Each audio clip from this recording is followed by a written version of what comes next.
നമസ്കാരം. White line വാർത്ത online ചാനലിലേക്ക് എല്ലാവർക്കും സ്വാഗതം. പ്രധാന വാർത്തകൾ. മുംബൈയിലും പൂനെയിലും ഓണാഘോഷ പരിപാടികൾ തുടരുന്നു. ഞായറാഴ്ച നടന്ന പ്രധാന ആഘോഷങ്ങളിൽ ശ്രദ്ധേയമായവ പുണെ മലയാളി ഫെഡറേഷൻ, ഡോംബിവിലി കേരളീയ സമാജം, നെരൂൾ കേരളീയ സമാജം എന്നീ സംഘടനകളുടേതായിരുന്നു. അംഗങ്ങളുടെ സജീവ സാന്നിധ്യം കൊണ്ടും സംഘടനാ വൈഭവം കൊണ്ടും മികച്ചു നിന്നത് നെരൂൾ സമാജത്തിന്റെ ആഘോഷ പരിപാടികളായിരുന്നു. ചില പ്രധാന ദൃശ്യങ്ങളിലേക്ക് ഒരു തിരനോട്ടം. മുംബൈ കാക്ക പ്രകാശനം ചെയ്തു. മഹാനഗരത്തിൽ പ്രസിദ്ധീകരണങ്ങളുടെ വേലിയേറ്റമാണ്. വാക്കിനും ചെണ്ടയ്ക്കും ശേഷം ഇപ്പോഴിതാ മുംബൈ കാക്കയും. സംവിധായകൻ അടൂർ ഗോപാലകൃഷ്ണനും കഥാകൃത്ത് കാക്കനാടനും പങ്കെടുത്ത ചടങ്ങ് മുംബൈ സാംസ്കാരിക രംഗത്തെ പ്രമുഖരുടെ സാന്നിധ്യം കൊണ്ട് ശ്രദ്ധേയമായിരുന്നു. പി.കെ. രവീന്ദ്രനാഥ്, പി.ആർ. കൃഷ്ണൻ, ജി.ടി. വർഗീസ്, ഉപേന്ദ്ര മേനോൻ, യു.എൻ. ഗോപി നായർ എന്നിവർ പങ്കെടുത്ത മുൻനിരക്കാരിൽപ്പെടുന്നു. കേരളത്തിനോട് സ്നേഹം വേണമെന്നാണ് എൻ്റെ അഭിപ്രായം. കേരളത്തിലുള്ളവർക്ക് അത്രയധികം ഒരു കാലത്തുണ്ടായിരുന്നില്ല. ഇപ്പൊ ഇനിയെങ്കിലും ഉണ്ടായാൽ നല്ലത്. പല കാര്യങ്ങളിലും ഒരു പ്രത്യേക പരിസ്ഥിതിയിൽ നമ്മൾ മലയാളത്തിൽ തെളിയാറുണ്ട്. ഉദാഹരണം പറഞ്ഞാൽ, ഈ കേരളത്തിൽ ദൂരദർശൻ ആദ്യമായിട്ട് ടെലിവിഷൻ ആരംഭിച്ചപ്പോൾ അതിൽ മലയാളം വായിക്കാനായിട്ട് ആണുങ്ങളെ പെണ്ണുങ്ങളെയൊക്കെ പലരും പരിശോധിച്ചു വന്നു. ഒറ്റ ഒരുത്തിന് ശുദ്ധമായിട്ട് മലയാളം പറയാൻ അറിഞ്ഞൂടായിരുന്നു. കേട്ടാൽ സങ്കടം തോന്നും. പക്ഷേ ഒരു 6 മാസം കഴിഞ്ഞപ്പോഴത്തേക്കും അതിൽ ശരിക്കും വിദഗ്ധരുണ്ടായി.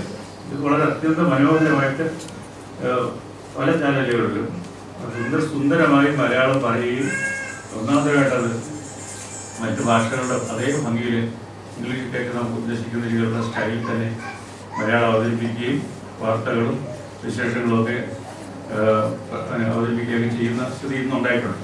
അപ്പോൾ വേണമെങ്കിൽ നമുക്ക് ഈ മലയാളിത്തം നമുക്ക് നഷ്ടപ്പെട്ടുകൊണ്ടിരിക്കുന്ന ഈ മലയാളിത്തം വീണ്ടെടുക്കാം എന്നാണ് എൻ്റെ ശുഭപ്രതീക്ഷ.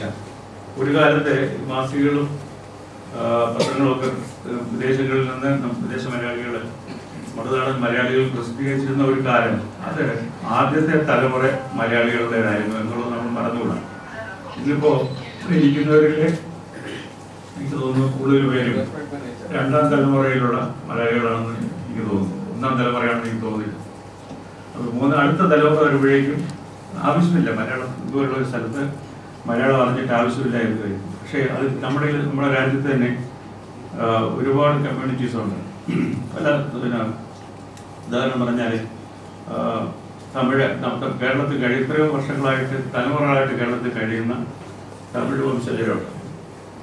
ഒരു കാരണവശാലും അവരുടെ വീട്ടിലെ തമിഴ് അല്ലാതെ ഒരു ഭാഷ സംസാരിക്കുന്നു. അവർ കൃത്യമായിട്ട് തമിഴ് പുസ്തകങ്ങൾ വായിക്കുന്നുണ്ട്, തമിഴ് പഠിക്കുന്നുണ്ട്. സ്കൂളിൽ മലയാളം പഠിക്കുന്നതോടൊപ്പം അവരെ സ്വന്തം നിലയിൽ തമിഴ് പഠിക്കുന്നുണ്ട്. ഇത് മലയാളികൾ ചെയ്ത് കാണാറില്ല. അതിനുവേണ്ടിയുള്ള ശ്രമങ്ങൾ ഈ അടുത്ത കാലത്ത് ആരംഭിച്ചിട്ടുണ്ടെങ്കിൽ പോലും എത്രമാത്രം ഫലവത്തായിട്ടുണ്ട് എന്നുള്ളത് നമ്മൾ അനുഭവത്തിൽ അറിയേണ്ടതാണ്. എന്തായാലും അതുപോലെ തന്നെ മലയാളത്തിനെ കുറിച്ച് നമ്മൾ എപ്പോഴും പറയുമ്പോഴെല്ലാം സൂചിപ്പിക്കേണ്ടായി, മോഹൻ സൂചിപ്പിക്കേണ്ടായി, പല രംഗങ്ങളിൽ കേരളത്തിനുണ്ടാകുന്ന മാറ്റങ്ങളെ പറ്റി, പുതിയ തരംഗങ്ങളെ പറ്റിയൊക്കെ ആയിരിക്കും ഇതിലെ. ഡോംബിവിലിയിൽ 2 യുവപ്രതിഭകളുടെ അരങ്ങേറ്റം നടന്നു. പ്രൗഢഗംഭീരമായ സദസ്സിന് മുൻപാകെ ഞായറാഴ്ച രാവിലെ സാവിത്രിബായി ഫുലെ ഹാളിൽ അഞ്ജനിയുടെയും അശ്വതിയുടെയും ഭരതനാട്യ അരങ്ങേറ്റം നടന്നു. ഗുരു പവിത്ര ഭട്ടിന്റെ കീഴിൽ നൃത്തം അഭ്യസിച്ച അഞ്ജനിക്കും അശ്വതിക്കും നൃത്തത്തിന്റെ ആദ്യപാഠങ്ങൾ പറഞ്ഞുകൊടുത്തത് ഡോക്ടർ മീനാക്ഷി അയ്യരാണ്. സുരക്ഷ, സെക്യൂരിറ്റി, എനിക്കും നിങ്ങൾക്കും വാഹനങ്ങൾ, വീടുകൾ, സ്ഥാപനങ്ങൾ എന്നിവയുടെ സുരക്ഷയ്ക്ക് ഉറക്കമില്ലാത്ത കാവൽക്കാരനായി ഗുഡ്വിൻ അവതരിപ്പിക്കുന്നു ഇന്ത്യയിൽ ആദ്യമായി top quality imported security devices. നിങ്ങളുടെ വാഹനങ്ങൾക്ക് പൂർണ്ണ സുരക്ഷ, anti theft, anti hijacking GSM car security system, mobile through നിങ്ങളുടെ വാഹനം സ്റ്റാർട്ട് ചെയ്യുവാനും AC ഓൺ ചെയ്യുവാനുമുള്ള സൗകര്യം, കവർച്ച വേളയിൽ എഞ്ചിൻ കട്ട് ഓഫ് ഫെസിലിറ്റി, വാഹനം കൃത്യമായി ലൊക്കേറ്റ് ചെയ്യാൻ ഗ്ലോബൽ പൊസിഷനിംഗ് സിസ്റ്റം GPS, കവർച്ചയിൽ നിന്നുള്ള സംരക്ഷണത്തിന് the device will call you. വീടുകൾക്ക് പുറമെ ജ്വല്ലറി, ഷോറൂമുകൾ, ബാങ്കുകൾ എന്നിവയ്ക്ക് അത്യന്താപേക്ഷിതം.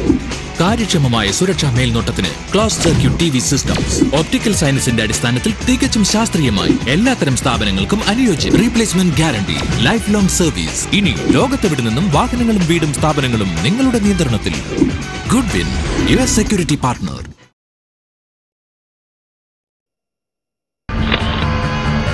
നവി മുംബൈ കേരളീയ സമാജം ഓണാഘോഷ പരിപാടികൾ സമാജം അങ്കണത്തിൽ നടന്നു. പൂക്കള മത്സരം, വിവിധ കലാപരിപാടികൾ എന്നിവ അരങ്ങേറി.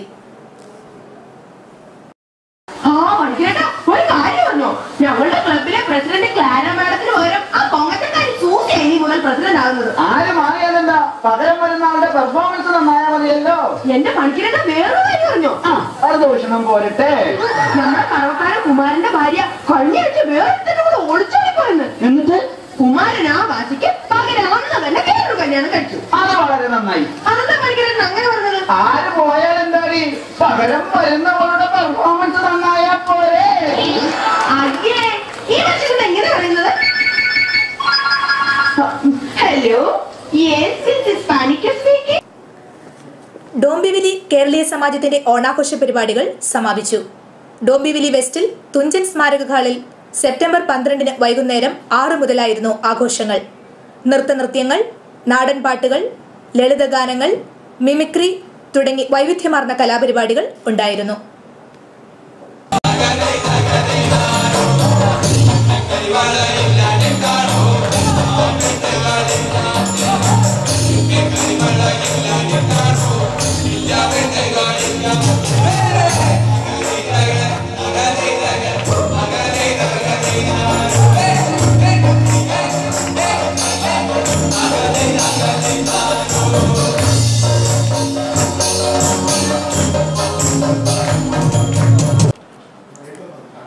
വാർത്തകൾ ഒറ്റനോട്ടത്തിൽ.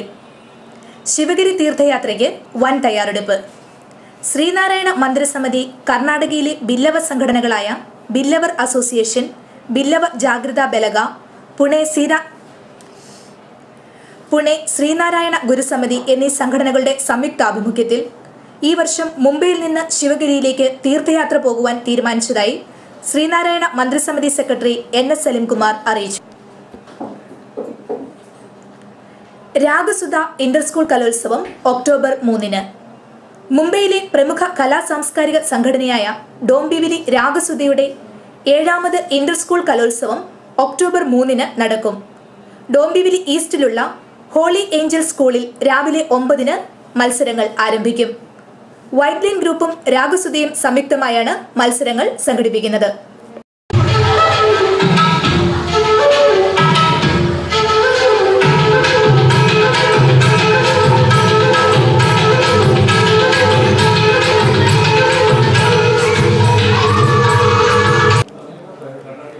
ജയശ്രീ മേനോന് doctorate. Maharashtra college of arts, science and commerce ലെക്ചററും ഭരതനാട്യം നർത്തകിയുമായ ജയശ്രീ മേനോന് സുവോളജിയിൽ മുംബൈ സർവകലാശാലയുടെ ഡോക്ടറേറ്റ് ലഭിച്ചു. വിവാഹാർത്ഥിമേള ഞായറാഴ്ച. രജിസ്ട്രേഷൻ ഞായറാഴ്ച രാവിലെ 9:30 മുതൽ നെരൂൾ ഗുരുദേവഗിരി കോംപ്ലക്സിലെ B. ആനന്ദരാജ് മെമ്മോറിയൽ ഓഡിറ്റോറിയത്തിൽ നടക്കും.